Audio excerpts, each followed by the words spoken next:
Dažnas mūsų bijo kepti kiaulienos kumpį dėl to, kad yra toksai mitas, kad kepant kiaulienos kumpį jis visada bus kietas.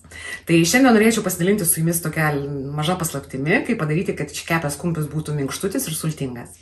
Pirmoji idėja, kaip padaryti mėsą minkštesnę, yra įpjovos. Tai šiandien turime kumpio gabaliuką ir darysime įpjovas įstrižai iš vienos pusės ir iš kitos pusės. Ir gausime gražų tinklelį, į kurį prikaišysim česnako gabaliukų ir turėsime ne tik tai minkštą, bet ir labai puošnų kepsnį. Tai visą mūsų kumpį, kai jau padarome įpjovas, dabar prieskoniuosime. Reikės druskos, skaičiuojant tokį santykį, 1 šaukštelis druskos 1 kilogramui mėsos. Taip, kad neišmeskite pakuotės. Ir kepsime mūsų kepsnį lėtuoju būdu. Tai reiškia, kad apie 3 valandas kepsime labai žemoje temperatūroje, 90 laipsnių.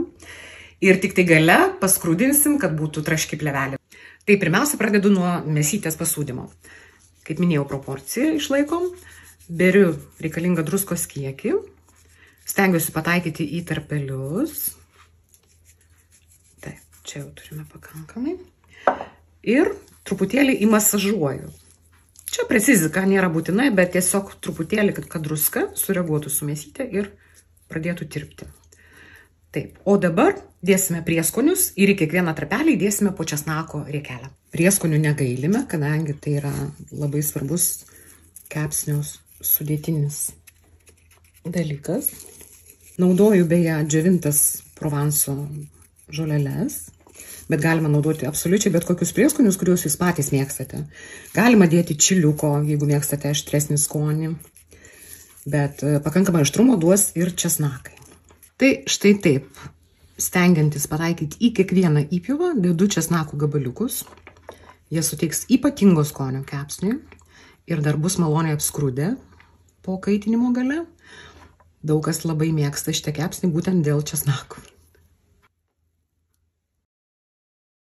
Kepimui naudoju stiklinę kepimo formą, bet absoliučiai tiks bet kuri, į kurią galima įdėti kepimo popierių. Dažnai susidurėme su problema, kaip tą kepimo popierių įtiesti į skardą, kad jisai stabiliai laikytųsi. Tai turiu tokį mažą triuką, tiesiog paimu vandens ir papurškiu juo kepimo indo dugną. Nelabai gausiai, truputėlį. Ir tada rankomis prispaudžiu. Ir kaip matote, popierius visiškai nebejuda. Ir ta drėgmė iš apačios, kai kais, irgi mums darys gerą darbą. Kaip minėjau, kepsime mėsą lėtuoju būdu. Tai reiškia, kad nešu dabar kepsnį į orkaitę, nustatysiu 90 laipsnių temperatūrą ir laikmatyje numatysiu 3 valandas kepimo. Po 3 valandų kaitrą padidinsiu iki 180 pusvalandžiui ir jeigu noris labai traškaus paviršiaus, tada dar 10 minučių įjungiu 220 laipsnių kaitrą. Ir beje, tokiu lėtuoju būdu galima sultingai iškepti ne tik kumpį, bet ir sprandinę, galima iškepti ir mentę, ir netgi karką.